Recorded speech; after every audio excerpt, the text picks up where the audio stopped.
Mark chapter 10, beginning with verse 35, it says, Then James and John, the sons of Zebedee, came to him, saying, Teacher, we want you to do for us whatever we ask. And he said to them, What do you want me to do for you? They said to him, Grant us that we may sit, one on your right hand and the other on your left, in your glory. But Jesus said to them, You do not know what you ask. Are you able to drink the cup that I drink, and be baptized with the baptism that I am baptized with? They said to him, We are able. So Jesus said to them, You will indeed drink the cup that I drink, and with the baptism that I am baptized will you be baptized. But to sit on my right hand and on my left is not mine to give, but it is for those for whom it is prepared. And when the 10 heard it, they began to be greatly displeased with James and John. You know, as we see this, we see that James and John had a request, and it was to sit on Christ's right and left hand. As we see in Matthew, they actually came and made that request through their mother, because it tells us there in Matthew 20, verse 20, Then the mother of Zebedee's sons came to him with her sons, kneeling down and asking something from him. And he said to her, What do you wish?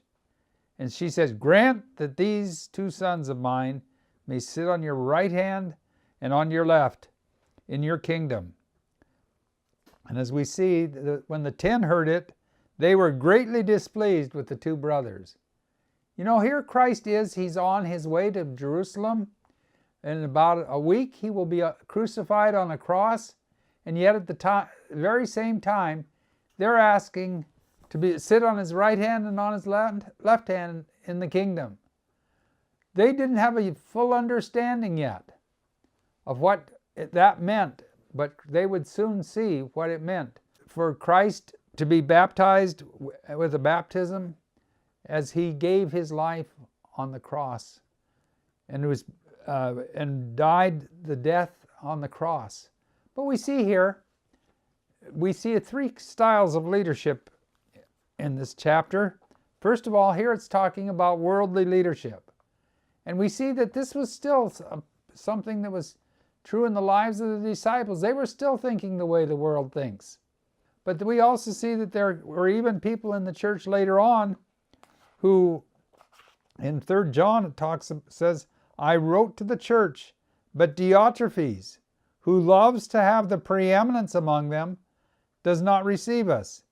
Therefore, if I come, I will call to mind his deeds which he does, prating against us with malicious words. And not content with that, he himself does not receive the brethren, and forbids those who wish to, putting them out of the church. Here we see his attitude is either agree with me or get out of the church. Can we have that happen today? Well, I've seen churches destroyed by individuals like that. And here we see that they drive others to fulfill their goals as a leader. And as they drive others to fulfill their goals with a leader, as a leader, they're actually demonstrating an attitude of pride. And so we see that that is one of the styles of leadership here that we in this passage. Now we also, as we go on to the next verse, see that there's a second style of leadership, because it tells us in verse 42, But Jesus called them to himself and said to them, You know that those who are considered rulers over the Gentiles lord it over them, and their great ones exercise authority over them.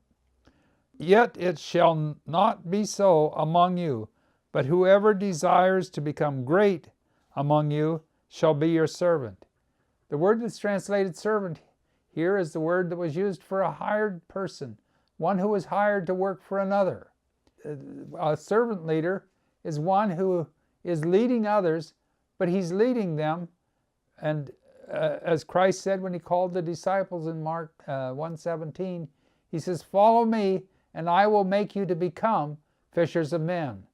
They had known Christ for about almost a year by this time, and so when he said, Follow me, and I will make you fishers of men, or to become fishers of men, we see that they left their nets and they followed him. And so when people are following a leader, that leader can take them as far as he himself has gone. And those who are following because they have a great respect for him. But as we see that great respect, we see that then Christ talks about one more style of leadership.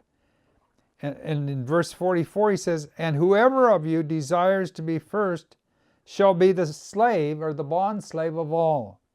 So here we see what we might call bondservant leadership. And as we see bondservant leadership, here is someone who is serving others to develop their God-given potential. They may go far beyond if we're developing them and then setting them free to serve as God uses their potential.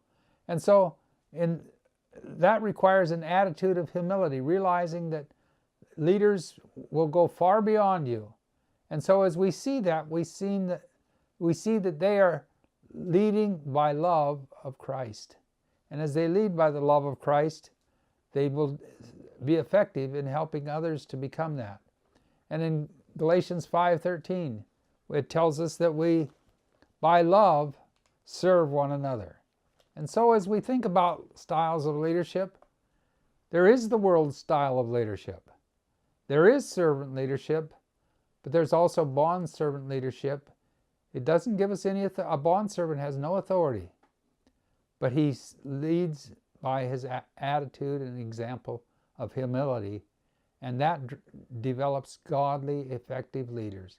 This was Christ's last and greatest concern as he was training his disciples, is that they learn to become bondservant leaders.